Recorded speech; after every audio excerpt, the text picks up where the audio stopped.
Up to our program, the only option of getting into property is doing a bachelor's degree.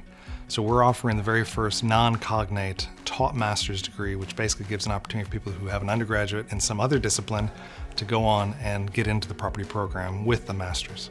The students love me, and they love the other lecturers, and they really enjoy having people from industry plug into the program. So people come in as guest lecturers. Some of those are pre-recorded live lectures. Some of them are people from industry that come in and teach part-time in our program. So that's a key thing for us, is industry connection.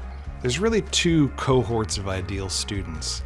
One are people that have gravitated into property, but they don't have any educational background. So they have a bit of a glass ceiling above them, and they want some kind of accredited program like ours to be able to go up into the higher ranks of the profession.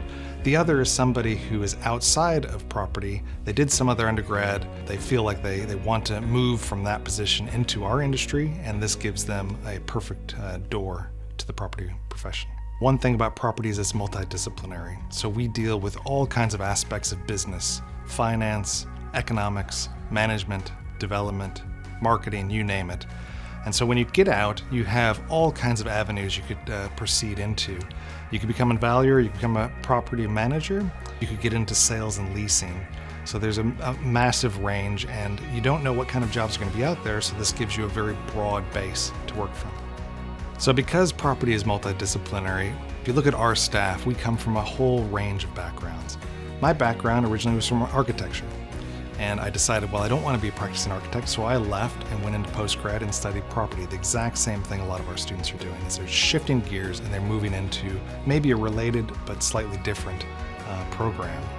And some of our academics come out of, say, valuation practice. The person who teaches valuation is a practicing valuer, is accredited by the Royal Institution of Chartered Surveyors, for example.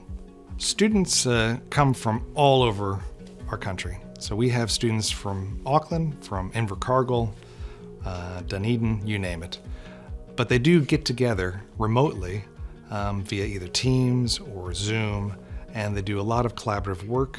We pride ourselves on having a group element in all of our courses. We do not want students to be isolated and siloed. We want them to get together and solve problems and learn from one another as well as from us.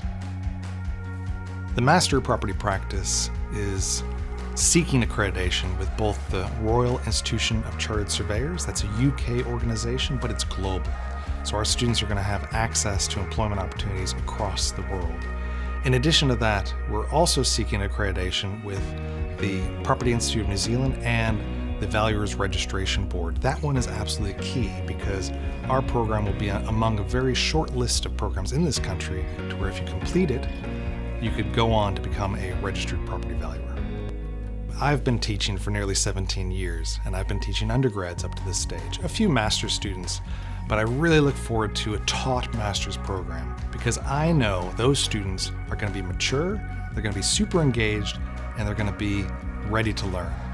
They're not going to be checking their phones and not paying attention half the time, and so I really look forward to seeing the amazing work that my students are going to produce for me and my colleagues.